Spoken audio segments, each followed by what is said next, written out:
Hey everyone, welcome to the Finding Home podcast. I'm your host, Caleb Hanshaw with The Wild Country. We have a great episode for you today.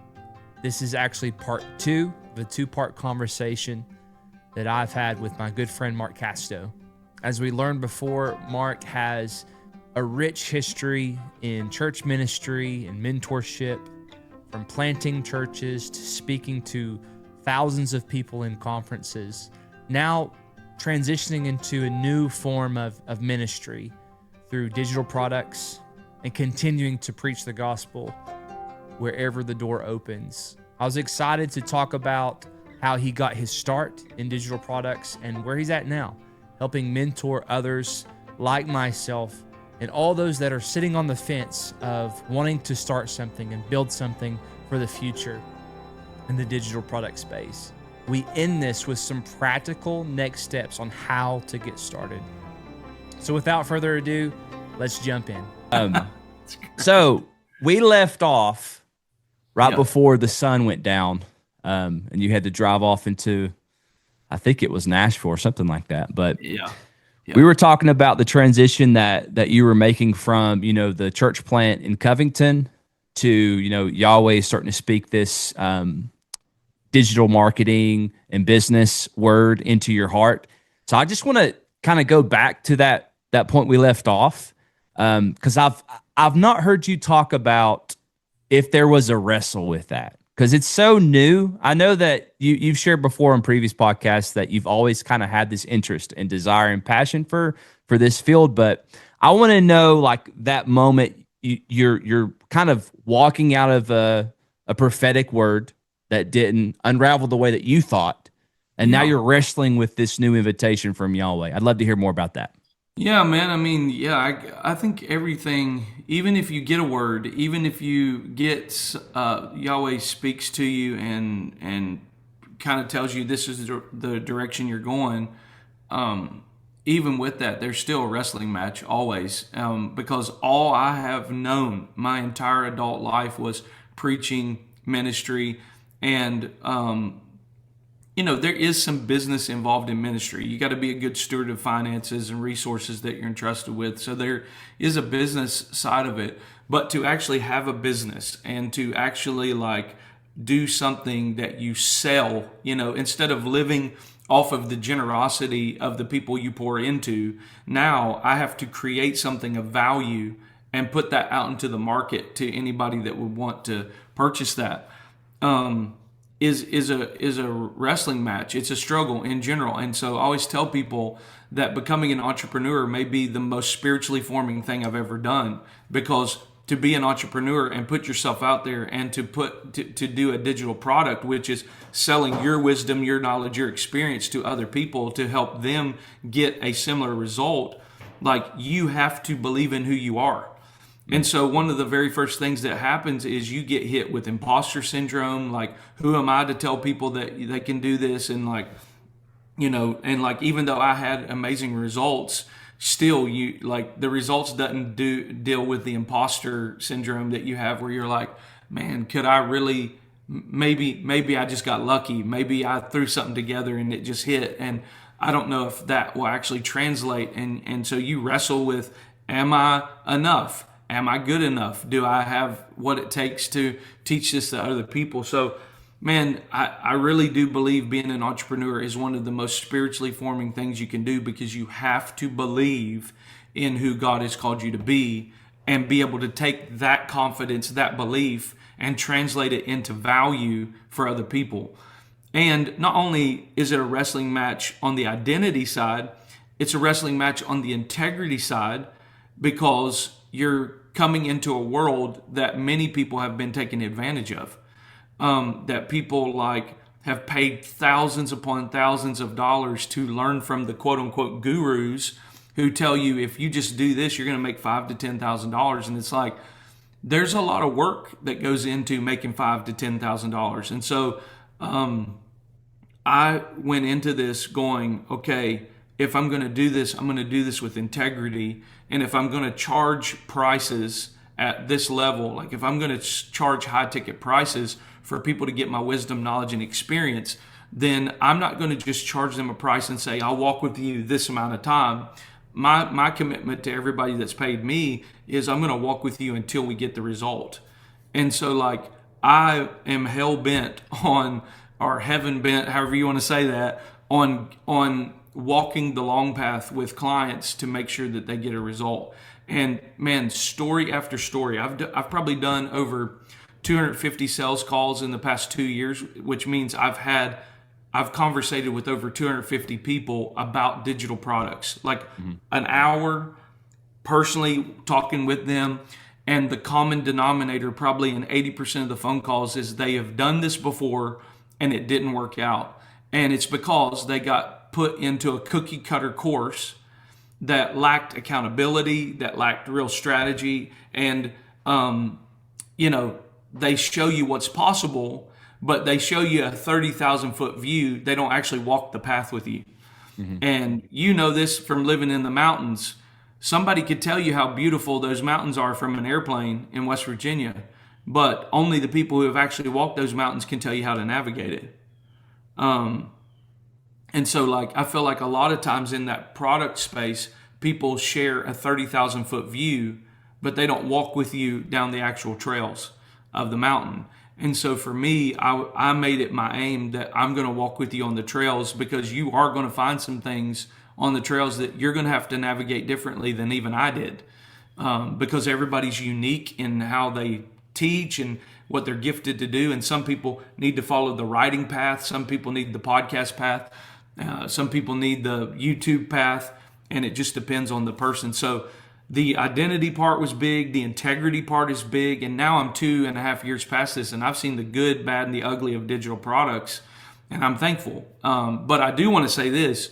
That was probably, those two things are the biggest pieces of the wrestling match, is the identity part on my part and the integrity part, knowing that people have been taken advantage of. They have invested a lot of money. They didn't get a result. And so I knew I had an uphill battle, because digital products are still fairly new. Like, I know we think everybody's talking about it, but it's still fairly new. Like, a lot of churches, businesses, people, they don't even have a website, let alone a digital product. And so it's still fairly new. And when something's new, people are always funny about new things. And so, yeah, just based on those two things, identity and integrity, it was a little bit of a wrestling match. And then you deal with, what are people going to think now that I've stepped away from conventional ministry into the business world, and you think about other people's opinions of you and what are they going to think. I've gotten over that a lot quicker, because at the end of the day, nobody's opinions pay my bills. So like, you got to do what God's told you to do. You've got to step out and show people what's possible. And so, but yeah, dude, it's a wrestling match, and it's like, you think about how you feel about yourself, what other people are going to think. And people think that when you say yes to business, if you've been in ministry prior to that, they almost look at you like you gave up on revival, you gave up on God, you gave, like, oh, you're just hungry for money. And I'm like, no, I need my family to eat. I've got bills to pay too. And we literally lost our salary.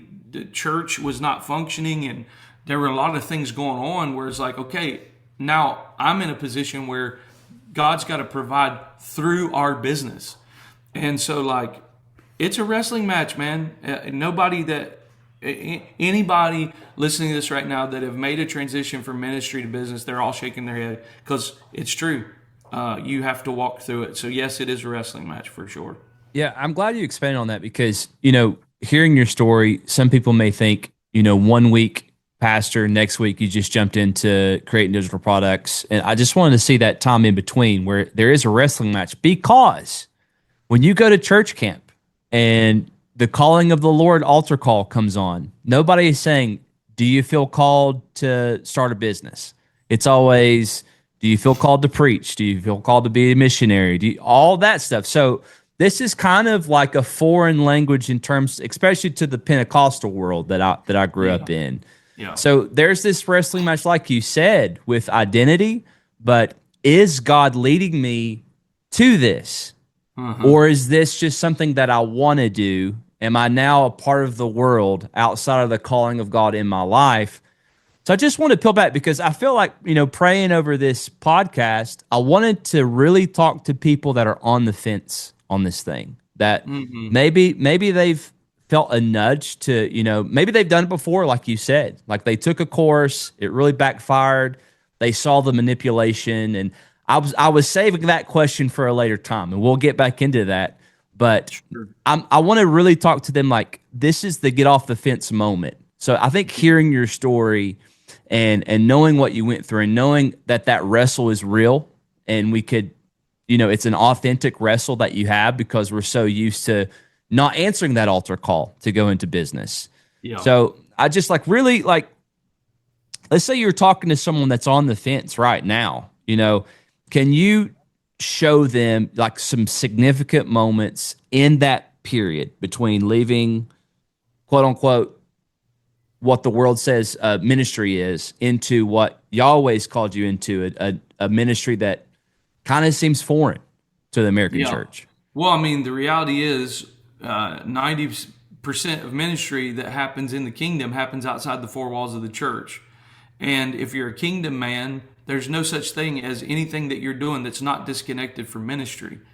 Ephesians 4 says God gives us the fivefold ministry. It's really fourfold, but he puts these leaders in your life, church leaders, apostles, pastors, evangelists, prophets. He puts these people in your life, and it says that they are there not to do ministry for you. They are equipping you for your work of ministry, which that means if you're on a governmental job, you're working a 9 to 5, you're working in the hospital, you're working as a doctor, a lawyer, whatever, you're representing the kingdom, and the people you work with and the people you interact with and the people that you serve is your ministry. So business may be one of the greatest ministries and effective ministries that happens from the church. Like, not everybody's going to come through your door on Sunday. Not everybody's coming to youth group, but they will come through a business that's blessed them, provided for their family. You know what I mean? Like, business is powerful. And so, it's time for us to quit putting church ministry over and making people think that's what real ministry is. No, that's just the equipping place for ministry. And so, yes, we are ministering to the people of God, but we are ministering to them so they can minister to the culture, to the people, and change things. And so we've got to quit putting business as, God doesn't really have, many are called, few are chosen. I must be called, and all these other people that are serving in the church, they're the chosen ones. I hate when people interpret the scripture that way, because that's not what that actual scripture says. It says many are called, few choose to be chosen. That's how that verse actually translates. And so you can be doing signs and wonders in business. You can be healing the sick in business. You can be awakening people to the power of Christ on the job as a teacher. So we got to quit with all of that, because at the end of the day, the book of Revelation is not an end times book. It's a revelation of Jesus Christ. It's what it literally says. And it's unveiling the gospel. It's unveiling who Jesus is. But I think it's interesting that when Christ tells us who we are in the book of Revelation, he says we are kings and priests. And so that tells me that our identity as believers is never just the priesthood. We're also kings and priests. And what do kings do? Kings don't operate just in the temple. The kings primarily operate in the culture, and they do things that impact other people's lives. So we are both kings and priests, right? And so in digital products, talking about people being on the fence, I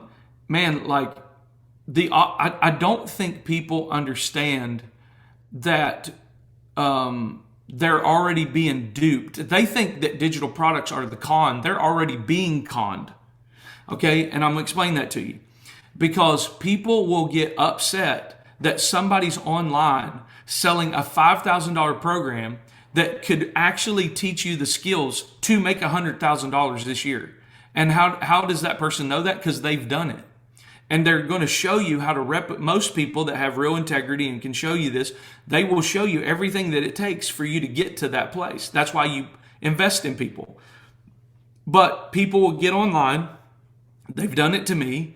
and they'll say, this man's just money hungry, blah, blah, blah. He's just out there to get your money. And I'm like, no, I'm doing what I'm doing because number one, I've got to take care of my family. Secondly, as my business grows, I got to take care of my employees. And to do what we do is not free. That's number one. And that works in church and business. Like, none of it's free. The gospel's free, but the ministry's not.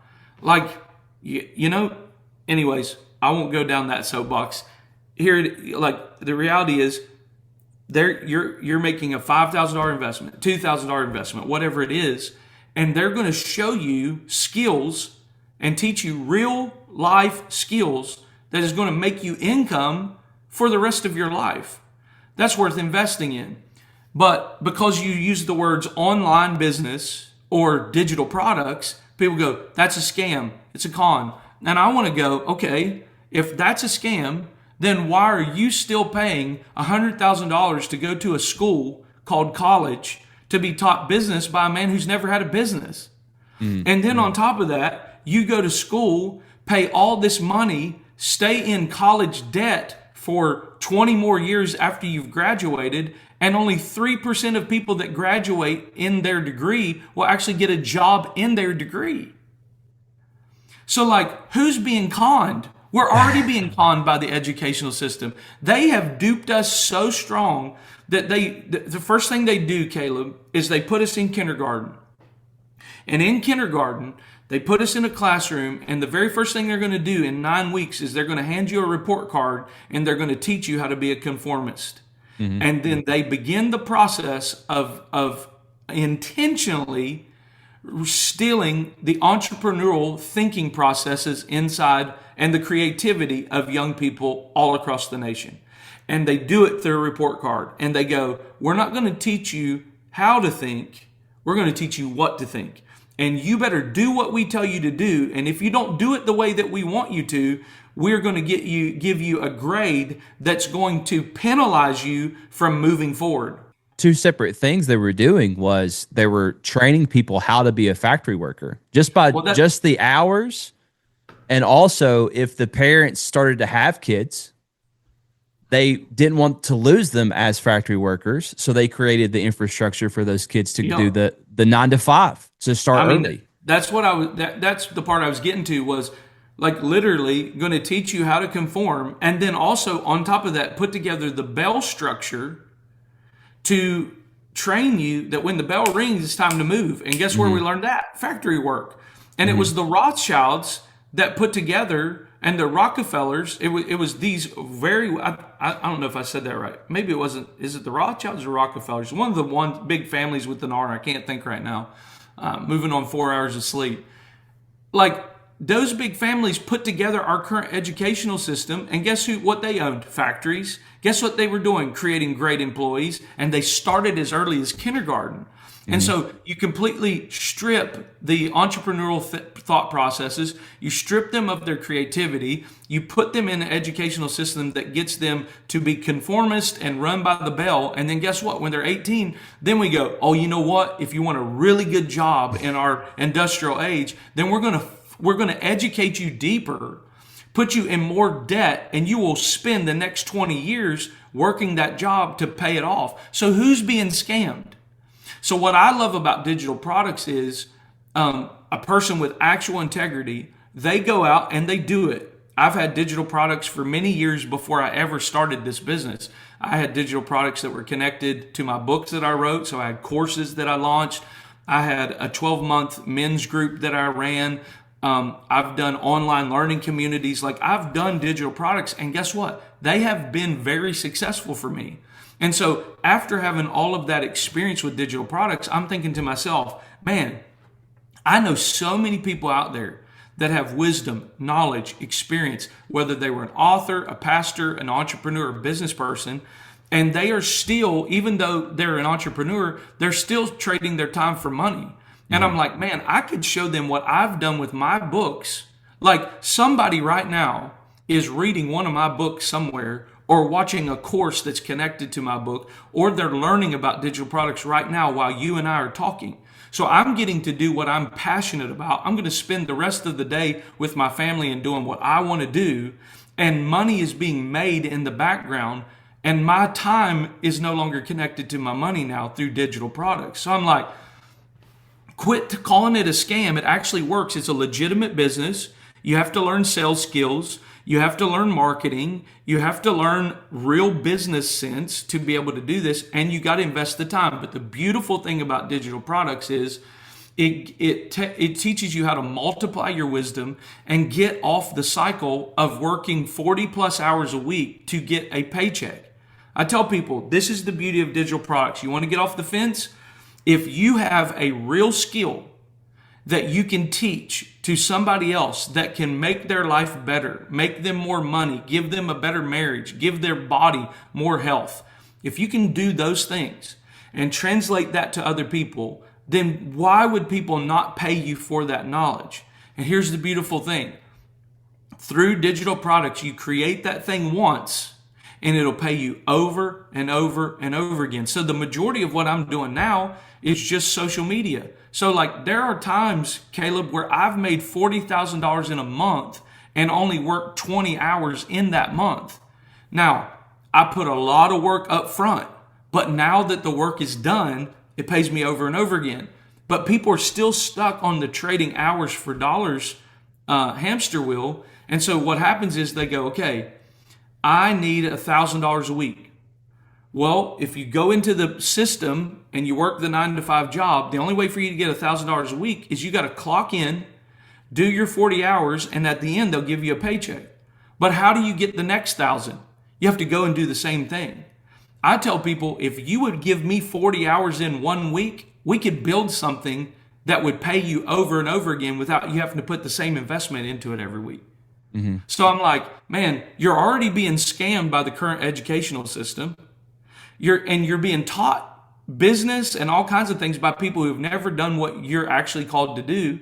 Why not come over in the digital product space? And people are. It's starting to happen. People are starting to realize there is real money to be made and real skills to learn. And like people are starting to see it. But there are some people still on the fence. I'm like, you're already being scammed. Come over here and let people show you how to steward your wisdom and show you what digital products are and show you how to do social media, show you how to do a podcast. And I can teach you 4 pillars right now that can literally set you up for long-term success. And you can do something that you love, passionately talk about it, share it on social, and send people to where the help is, and that thing will pay you over and over again. Why would people not want to do that? Well, the way that you're describing this is it's more than, hey, if you're a little creative, let's take this route. This is an exit. Like this is a complete boycott of the system that gives you rules and you subconsciously follow them. Like, yeah, if you're going to quit, you got to tell us 2 weeks in advance and then still be productive in those 2 weeks. Like it's crazy. So when you have this opportunity, like this is more than making money, right? This is, you're actually buying your life and exiting this slavery Babylonian mentality and culture into a brand new culture that Yahweh is inviting creation into. I mean, we are creators. If we have the DNA of Yahweh, we are therefore creators. Dude, first of all, 100%. We are creators. And you know what the world is calling this economy right now? They're calling it the creator economy. That's what it's called. And the people who are accelerating financially are the people who are stepping into this space. They're learning online business. They're learning marketing and sales. They're learning digital products. They're learning AI. And they're learning how to accelerate with AI into this economy. And here's the part that people don't want to talk about. Like before, we used to tell people, you need a website. And people are like, no, I'm not worried about it or whatever. Well, how'd that go for them? Because the people now that are thriving have a website. But now it's so much further, Caleb. It's moving so fast. I have a friend of mine that works very high up in a major tech company. And in his tech company, this is like, if I named who they are, it's a massive company, but I want to protect him and the company and protect his job, because I don't know if he could get in trouble for telling me this, but like their stocks have dropped 80% because AI that's being created by these technological companies are replacing their jobs by the hundreds of thousands. Mm-hmm. And so it's like we're literally entering into an age that if you don't have these skills that we're talking about, unless you have a trade like a plumber, HVAC, like something that actually requires manual labor, you're about to get replaced. Like, that's how serious this is. It's not a matter of like, should I have a website? And I'm not trying to put fear into people. I'm just trying to say, like, you have an opportunity right now to get in before everybody else does, to develop those skills for real business and to think like an entrepreneur. You can buy back your time. Like, why? Like, people are like, man, being an entrepreneur and doing digital products is such a risk. And I'm like, a risk? Do you realize what risk you're already taking right now? You're working a 9-to-5 job and a job that you don't really feel called to. Some people do. Like, there are nurses and there are bankers and there are people that really feel called to it. But for those who don't feel called and they're like, man, I feel confined in this, it's because you're an entrepreneur. And you're going to sit there and you're going to hate your job. You're going to have to spend 40 hours a week away from the people you love in a building you don't want to be at, while you're also paying off the loan for a school that taught you something that you can't even use now. And so you're frustrated and you believe you can do that for 20, 25, 30 years. And then with all of that crap that you've walked through, you're going to be healthy enough at the end of that time to enjoy the last 10, 15 years of your life, to now spend time with your grown kids, to now spend time with the people you love. And you think you're going to be healthy enough to go to Italy and Japan and wherever else you want? You can't hardly get out of the bed in the morning. And it's like, dude, that's the risk. And so why not come over here, learn actual skills as an entrepreneur, learn how to package your God-given wisdom into a thing like a digital product. Why not start a passion project and do a podcast? Why not do those things and just see what it does and get, like, even if you're like, man, I can't invest a lot of time, but I could give an hour or two a day, or maybe even just a few hours on the weekend. Dude, you would be shocked at what you could develop in just 90 days with that kind of attitude. And then, again, I'm not promising you're going to make $5,000 to $10,000 a month in 90 days. What I am saying is you can build the system that will eventually replace your salary if you'll be willing to get off the fence and learn these skills now. Because if you don't, people are by the hundreds of thousands, and the more they do it, the less opportunity you have. And literally, AI is coming for your jobs. It's just true. I think it was between 10 to 15 years, they're looking to replace at least 80%. That may be a far-fetched goal. It may be closer to 20 years, but it's coming. Dude, I had a guy reach out to me the other day, and he was like, man, I need some wisdom. And this guy is amazing graphic designer, logos, like, he's amazing at what he does. And he's like, man, he's talking through his whole plan. Like, I really want to launch my, my business, and I really want to take it seriously. I want to get good clients. And I said, you better go get them now, because guys like me, we don't need you anymore. I said, I'm not trying to be mean, but I can literally go into AI and tell AI exactly what I want. I can grab pictures of things and go, man, I really like that. And I can grab all my inspiration and my ideas, throw it into AI and get brochures done, logos done, entire websites built in 5 minutes that look like I spent $15,000 on it. So graphic designers and people that are in this world, like, dude, like guys like me, I don't even need them anymore. Like, I used to have to pay them for logos. I don't need that anymore. I used to have to pay them for websites. Don't need that anymore. And so it's like, we have to start allowing, especially kingdom people, you need to start partnering with the spirit of wisdom and quit being afraid of every piece of technology thinking it's going to be the mark of the beast. And you literally start investing in your skills and learn what's happening. And you could literally make some income to free you up with your time and give you the freedom to do the things that actually bring kingdom impact, which is being a husband, being a father, getting involved in their t-ball teams, getting involved in the school, the stuff you can't do because you're so busy trading your hours for dollars. That's important to me. Hey, is this thing on? Really quickly, we have an online community focused on helping you find land and start your homestead. And it's free. So if you are overwhelmed with where to start, Maybe you don't know how to homestead. Maybe you would like to start living a more healthier life. Maybe you want to build an income. This community is for you. We have weekly calls, monthly workshops, direct access to not just me, but to everyone else in the community. Try it. You will not regret it. You'll find the link to the community in the show notes. Click it. I'll see you in there. I want to say this. I was going to not say this, but let's go ahead and open up this can of worms. I think one of the biggest voices against this is the church in America. They always are. And I think it's anything new. I think it's, and you look back even at the Jesus movement. You look back at when those specific people that were very influential in the digital age now, looking at the Steve Jobs, you're looking at all those guys, where we could have had a hand in. We could have influence in, but we're too busy saying the world's going to end, don't have a family, hide in your basement.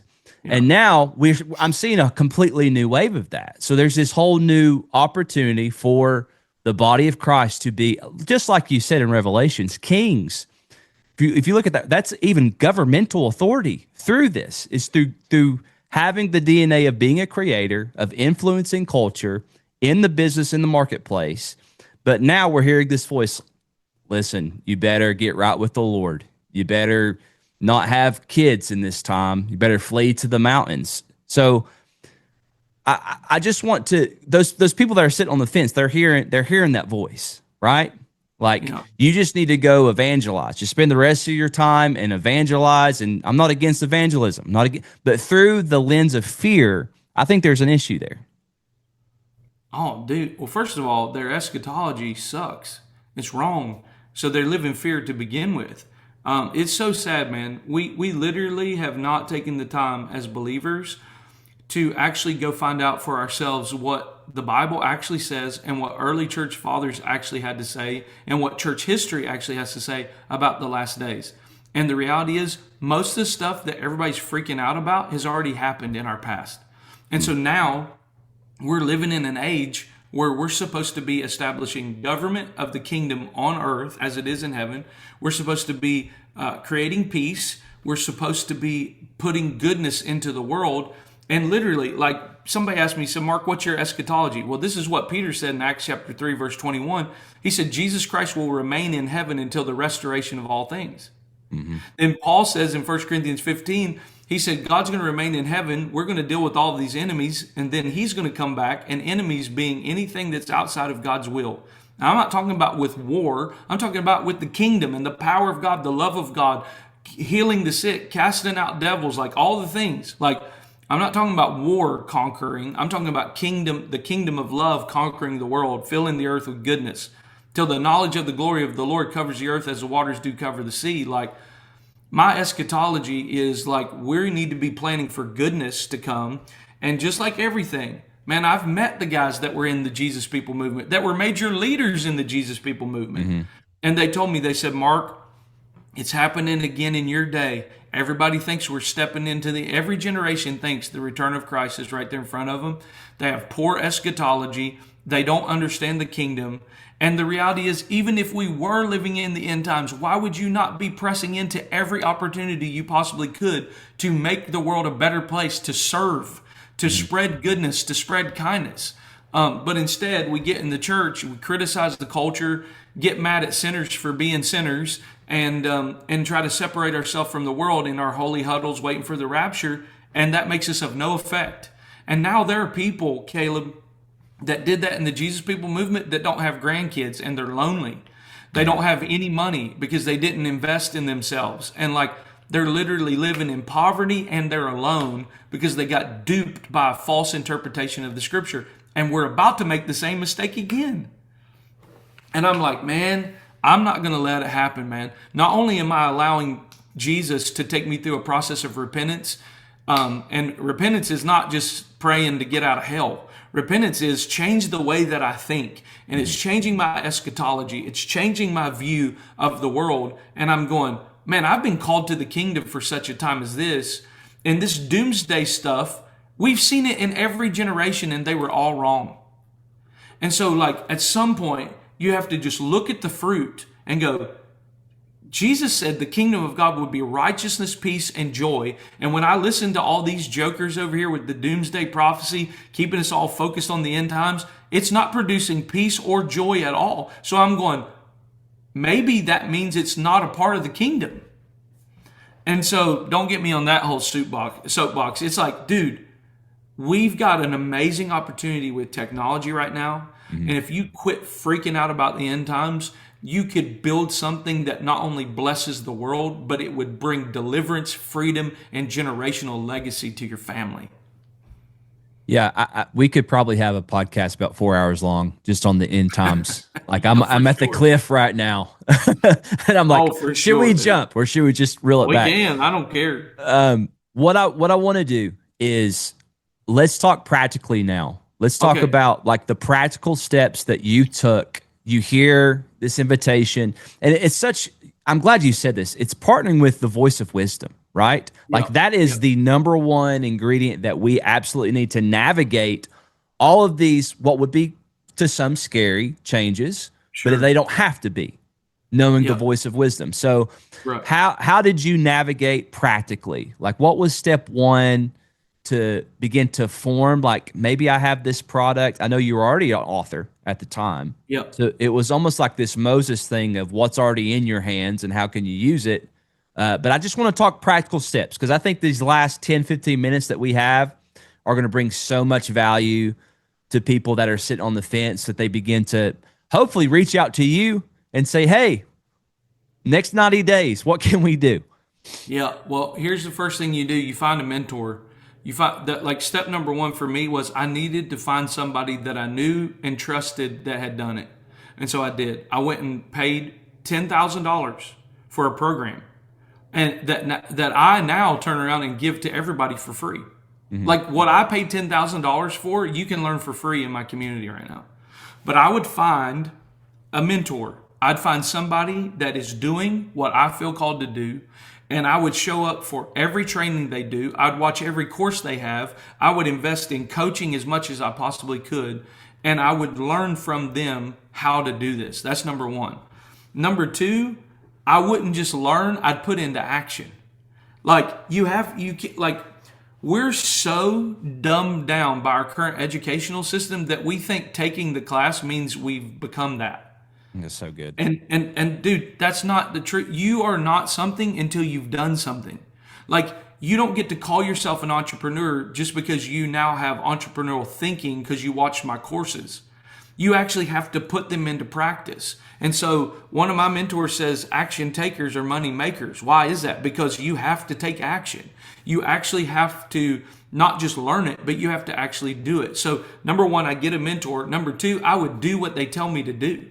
If that man says, launch a podcast, like you need to do this, this, and this, you do that. Because here's the deal. Although those people can't guarantee a result, here's what I can tell you. If you will, I don't know one person who has actually put effort into doing what their coach told them that has made $0. Like, if you'll put it into practice, you will make money. Here's the part that most people are not honest about. They just do the parts that they want instead of taking action on everything they're taught. And it's like, no, if you find a mentor that's actually made $10,000 a month, in my case, I had a $40,000 a month. That's the highest month I've ever had. If you'll listen to me, I can't guarantee a $40,000 a month, but I can guarantee you that you won't be broke. I can guarantee you a $5,000 a month. I can even guarantee you $10,000 a month if you're willing to stay on the path and do the things that I'm telling you to do. It will happen. And people they get in there and they think that, this is another thing that I think too, is people think the reason why they think digital products is a scam is they think they're going to learn the course and get to do bare minimum and get maximum results. It's like, no, digital products is an actual business. You have to treat it like Home Depot treats their business as a business. You have to treat yours as a business. And so you're going to have to learn sales and you're going to have to learn marketing. You're going to have to get some people skills because you're dealing with people. Like, it's a real thing. So that's number one, invest in a coach. Number two, you need to do what they tell you to do. You got to take action.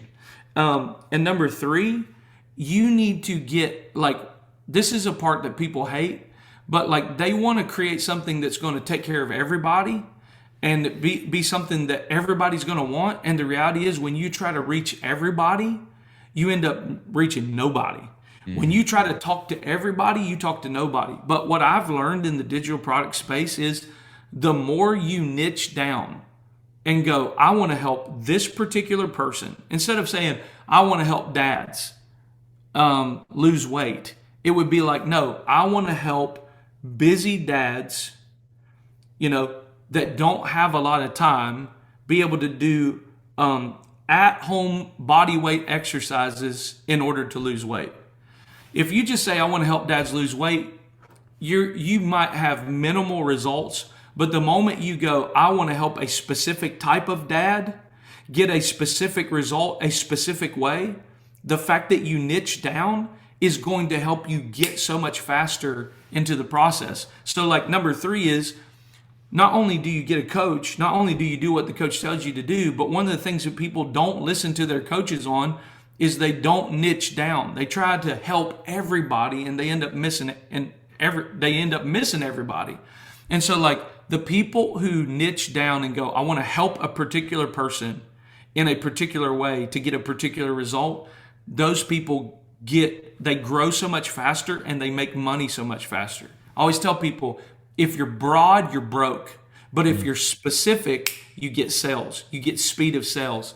And so like, I would tell people like, okay, great. You got a coach now and they're telling you how to build these digital products, but you really need to take the time to do the think work first, which is the niche clarity. Who am I going to help and how am I going to help them to produce a specific result? Because there has to be real value or you won't make money. You have to be talking to real people. And what I would say is, and once you niche down, that's number three. Number four is, then you get absolutely obsessed in solving that person's problems.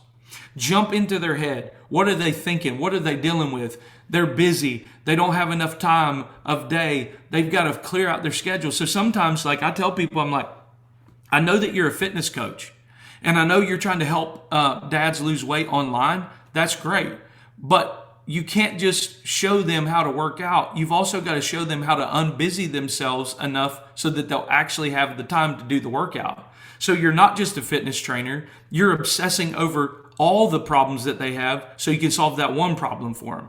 So it's like, hey, if you're a busy dad, let me show you some time management tips so that you can actually get that workout in today. That's what I mean. So like, get a coach. Do what they tell you to do. Get niche clarity, and then once you know who you're going to serve, then get obsessed about solving their problems. And here's the kicker. People who solve problems don't have money problems.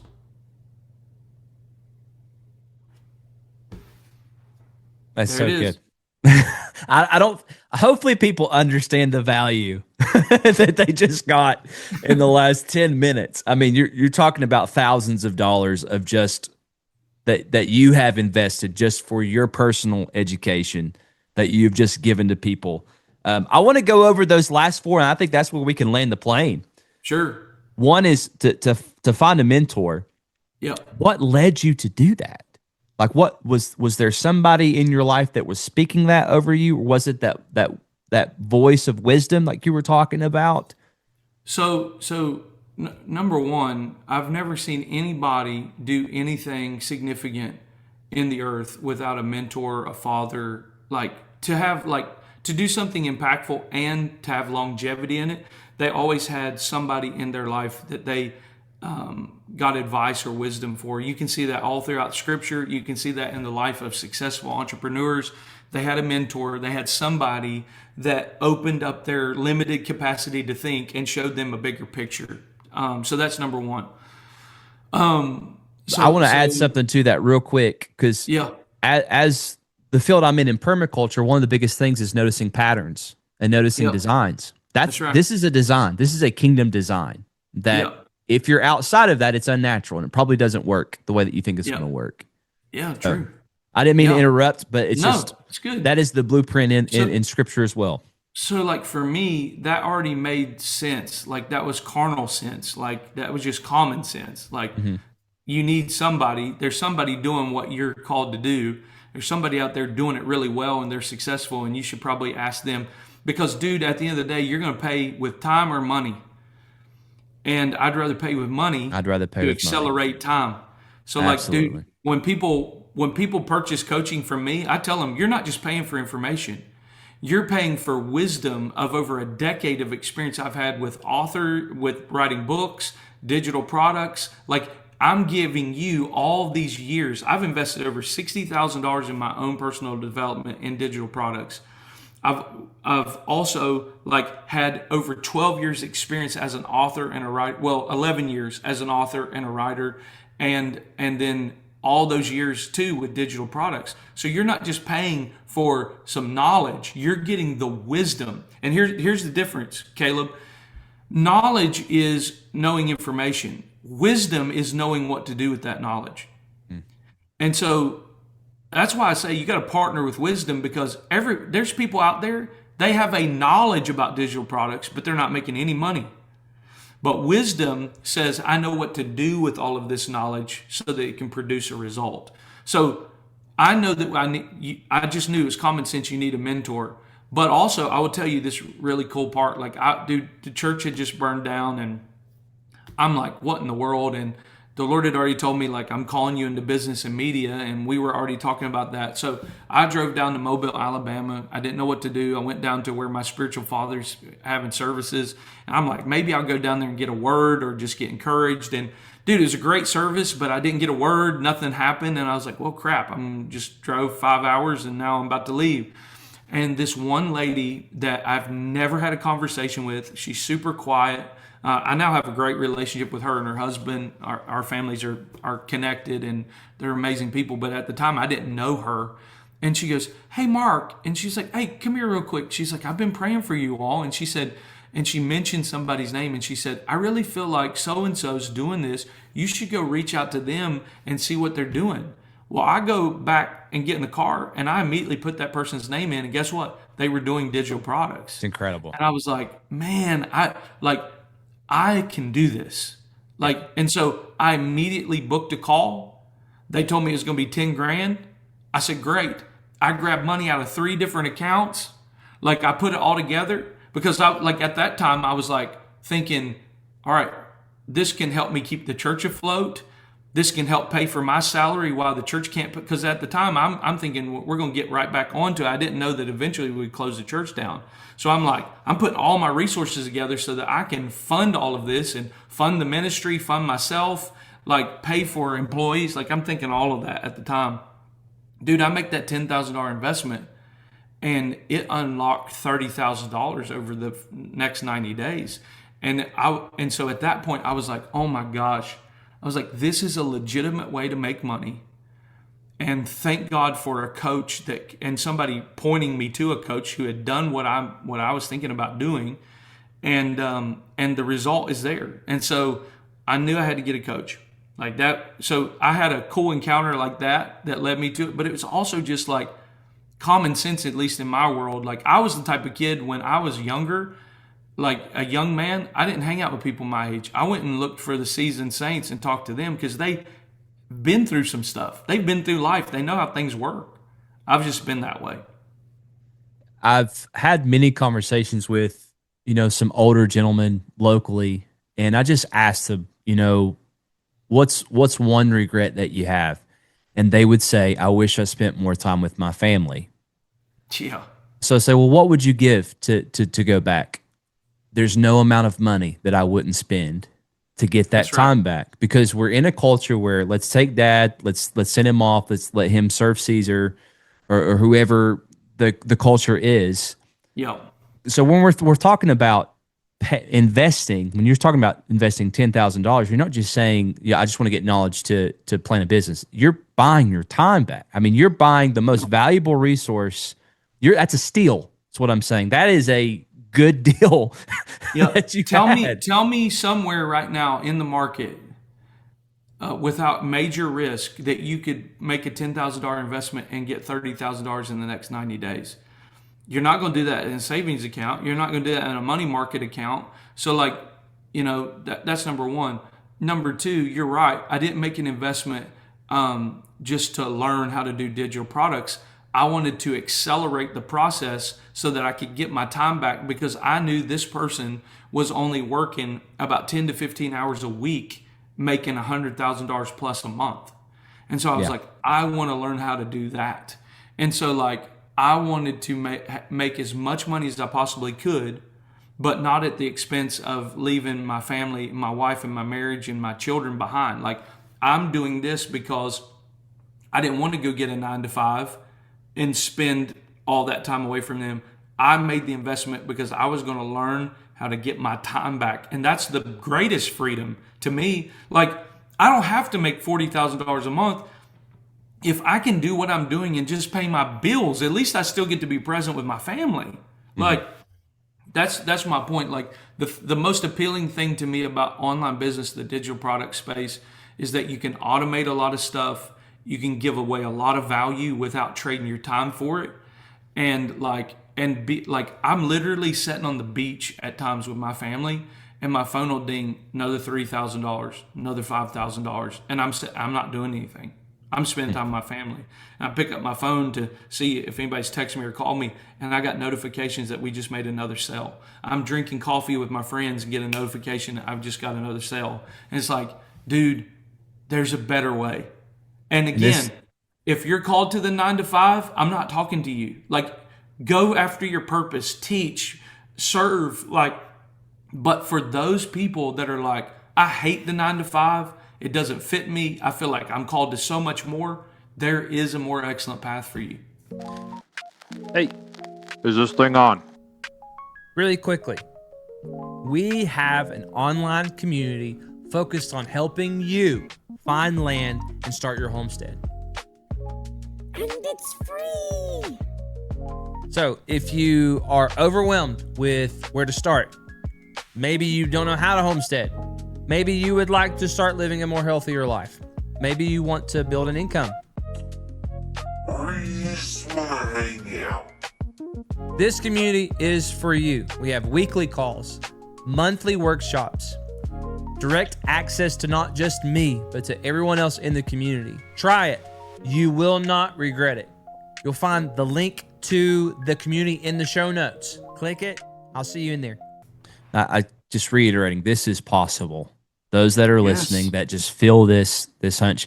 I know we're limited on time. I just want to hit those last 3 points before we land the plane, because I can attest to one of those being super helpful, being able to be on one-on-one calls with you, you helping me with my business. The number 2 thing was, you do what your coach tells you. I think there's just a level of accountability when you're a part of, yes, the one-on-one, but also the community of people that you're around. Yeah. Like the people that are going after the same stuff, that are keeping you accountable. For That's me, right. I would come to you in these calls and I'm like, I want to do 7,000 different things and I want to do that, and that. And you'd be like, oh, bro, just calm down just a little bit. And then you would help refocus my view, because I'm a dreamer at heart. So I can go 30 years down the road. I really struggled with, what am I doing Monday? What am I doing Tuesday? What am I doing Wednesday? And having that group, that community, really helped me think that way. So point number 2, and I don't know if you have anything to add. I think it's so important to get into community groups like the one that you have for the accountability, because I think if you don't have that accountability, you're not really doing a lot of the things that you're being taught. Yeah, I'm like, dude, don't do it with me. I don't care, but do it somewhere, because the accountability and the community, dude, why? The Bible says there's wisdom in the multitude of counsel. Like, just off of that, wisdom saying the more people you get around you doing the same thing that you're trying to do, the better off you're going to be. So the coaching and the community are like a 1-2 combo, and it's the accountability. And it's people being able to cheer you on, or it's people being able to say, hey, I actually did it this way. And you get to, instead of you learning the hard way, you learned the lessons your coach has already learned the hard way. Yeah. And you learned the lesson that the community that you're with is learning as well. And dude, you can save so much time and money. So you gotta if you don't want to do it with me, that's fine. But it still doesn't mean you don't need a coach in a community. You better find it somewhere, because that you're going to pay with time or money. I'd rather pay with money, because I don't want to waste my time. Right. There was one time when we would meet, we would go over next steps. Okay, these are the things that you need to do before we meet in a couple of days. Yeah. And I remember just having a long work week that week, and I didn't get a lot of it done. And I'm staying up almost the whole night before our meeting. And my wife's like, "What are you doing?" I'm like, "Mark will know if I haven't accomplished these next steps." So I can attest, and it was a healthy thing. I mean, it created this, not momentum. I really don't like operating in momentum. It created this like godly confidence. Like, this is what I'm supposed to be doing. I'm doing it. I'm starting to see, even my disciplines change on how I'm so putting in, at least 1 hour a day. That's turning into 2. That's turning into 3 hours a day. And I want to attest, like, number 2 is really, really important. You're getting a lot of value. It's almost like that buy one, get 3 free thing. I mean, you're paying for the knowledge, but you're also getting so much time back from hearing from other people's experiences and being held accountable. Good. So I think the niche thing, we can kind of sandwich 3 and 4 together, and then we'll land the plane. I thought it was really, really creative, because you've used the term, you've probably heard it from other people, was riches are in the niches, right? Yep. And the more you can niche down, and that may be the most difficult part for a lot of people. It is so difficult, dude. Because one, you just want to do all the things. You want to help so many people. If you're in a broad niche, like I want to help dads lose weight, not only are a million other people in that with you. I mean, you have some competition, but you miss the effect of, if I niche down to, I'm helping dads lose weight by playing tennis or something, and that person that wants to lose weight, and there's more than you think that they are, they look at your business like, wow, this was created exactly for me. Yeah, like, for sure. 100%. So the importance of niching down, like how do people start? I know we don't have time to talk about everything in the next 3 minutes, but step 1 and step 2 in terms of niching down. Step 1 is you can't give what you don't have. So what can you actually help people with? And a lot of times that is you going back and helping the person you were before you knew what you knew. That's good. So that is like niche clarity for me starts with, I can only give what I actually have. And I think some people think that they can just give whatever. And I'm like, people know a fake and a phony from a million miles away. I can't give something. We even know this in ministry. You can tell when somebody's preaching something that they know and when somebody's preaching something that they went through. Like, when somebody's preaching a theory and when somebody has real lived experience, it's the same thing online. So like, you have to really set in your heart, number 1, I'm going to have some integrity to say, I can only teach what I actually have. So what have you done that has changed your life and given you the fruit of that change? Like, for some people, it may be like, man, I feel really called to help people with marriage. Like, I want to put tools in people's hands to have a historic marriage. So maybe their niche is, okay, they're going to look back in their story and go, okay, I already failed once in marriage. So I want to show second timers how to make sure their second time is the last time. That's a niche. Mm-hmm. Like, just saying, I want to help people with their marriage. Well, that's great. But there are people that have already failed once. They're in the second one and they're going, please God, don't let my second one fail. So guess what? You niche down and go, you've already failed once. Now I'm going to make sure that we make the second time the last time. I'm giving gold right here. Like, somebody needs to take that niche right now and run with it. Yeah. So like, you niche down. Well, where are you finding that from? Your own story, your own backstory. Like, go back and go, what did I fail at miserably? But then I dusted myself off and I made a commitment to myself to do X, Y, Z, and it produced this result. Mm-hmm.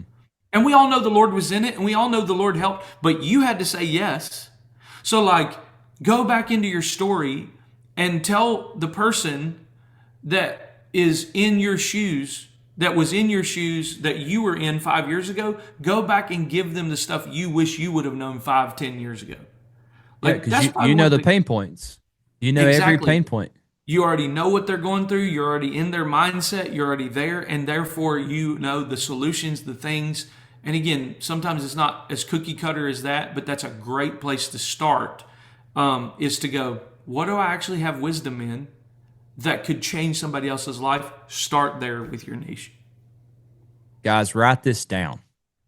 Those that want to do this, do it now. I mean, I would even turn this off and get a piece of paper, pray, and write it down now, right? So, Mark, thank you so much. I know this was part 2 of just a long, valuable conversation, man. I love it, man. Where can people find you and get connected to you? Just go to markcasto.co, or you can find me at markcasto_ on Instagram. Guys, go over there. Right now, I'm kind of like, I've got ministry and business kind of going side by side. I'm like, the king priest thing is becoming so real to me. So I'm not going to try to compartmentalize everything, just being who I am. So again, just go to markcasto.co or at markcasto_ at Instagram and connect with me there. If you want to ask about the community, all you have to do is jump over there and say, hey, just DM me, send me a message. Mark, I want to find out more. I'll send you the link. You can sign up for free.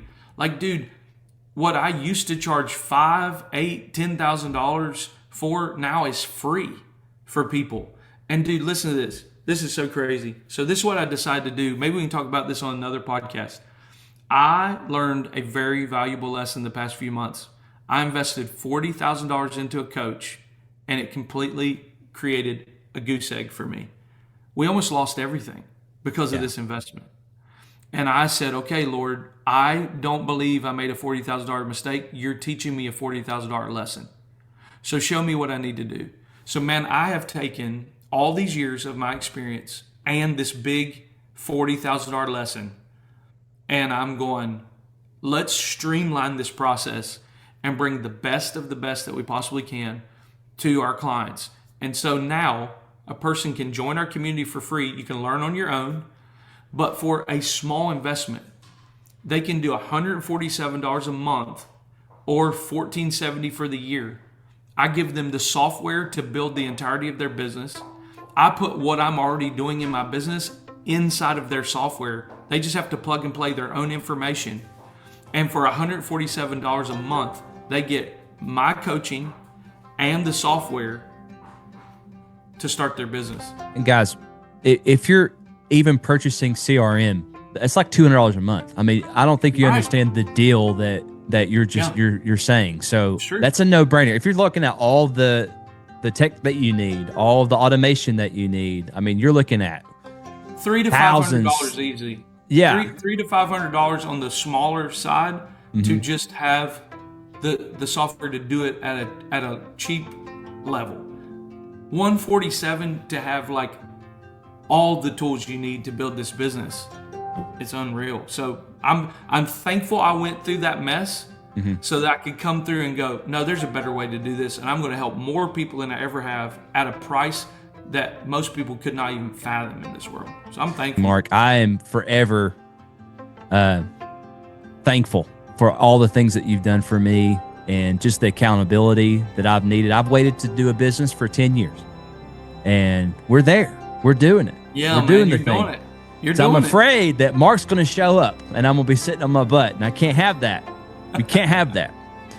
Mark, I appreciate you, man. And guys, thank you for listening to this episode of the Finding Home podcast. We're going to let Mark answer this last question and send us away. I ask everybody this: what does it mean to you to find home?